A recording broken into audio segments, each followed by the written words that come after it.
Imagine dancing for 6 days straight. No food, no rest. Your feet bleeding and swollen. Your body screaming for you to stop. But you can't. This wasn't a party or a celebration. This was a nightmare that gripped the city of Strasbourg in July of 1518, and it remains one of history's most disturbing unsolved mysteries. It started with a single woman. Frau Trophäa stepped into a narrow street in Strasbourg and began to dance. Not the joyful kind of dancing you'd see at a festival. This was frantic, desperate, uncontrollable. Her arms flailed. Her feet pounded the cobblestones. She danced as if possessed by something beyond her control. Hour after hour, she continued. When night fell, she was still dancing. By the end of week 1, Frau Trophäa had danced for 6 days without stopping. Her shoes had worn through. Her feet left bloody marks on the stones. But here's where the story turns from bizarre to terrifying. She wasn't alone anymore. 34 others had joined her. They filled the street, a writhing mass of bodies that couldn't or wouldn't stop moving. The dancing plague had begun. Within a month, the number exploded to approximately 400 dancers. The narrow medieval streets of Strasbourg became a scene of mass hysteria. People danced through scorching summer heat. They danced until they collapsed from exhaustion, only to rise and begin again. Eyewitness accounts describe the horror on the dancers' faces. They weren't celebrating. They were terrified. But their bodies wouldn't obey their minds. The authorities panicked. Their solution? Build wooden stages and hire musicians. They believed the afflicted needed to dance it out of their systems, like sweating out a fever. This might be the worst medical advice in history. The music and stages only encouraged more people to join. The death toll began to climb. Historical records suggest that at the peak, 15 people per day were dying from strokes, heart attacks, and sheer exhaustion. So, what actually caused this? The theories range from the scientific to the supernatural.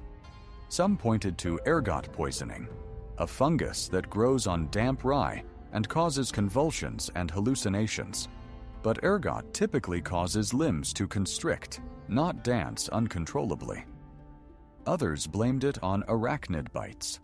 Medieval Europeans believed spider or scorpion venom could cause dancing mania.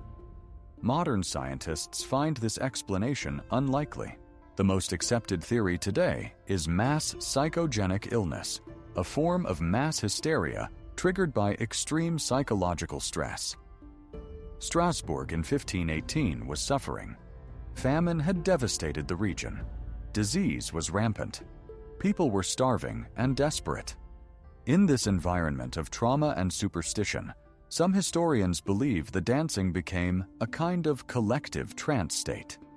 The people were so stressed, so desperate for relief from their suffering, that their minds essentially snapped.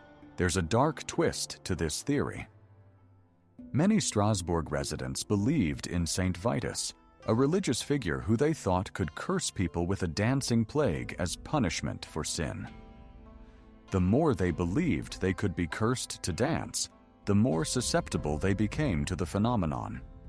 Their own fear may have created the very curse they dreaded. Fear became reality. Eventually, the plague burned itself out. The city authorities banned all public dancing and music. They removed the stages. The dancers were taken to a mountaintop shrine to pray for release from Saint Vitus's curse. Whether it was prayer, exhaustion, or simply the removal of triggers, the dancing stopped. By September, the streets were quiet again, but dozens lay dead. The dancing plague of 1518 wasn't unique. Similar outbreaks occurred throughout medieval Europe, though none as severe as Strasbourg. These events remind us how fragile the human mind can be under extreme stress, how collective belief can manifest in terrifying physical ways. how we still don't fully understand the connection between mind and body. Here's the question that haunts researchers today. Could it happen again?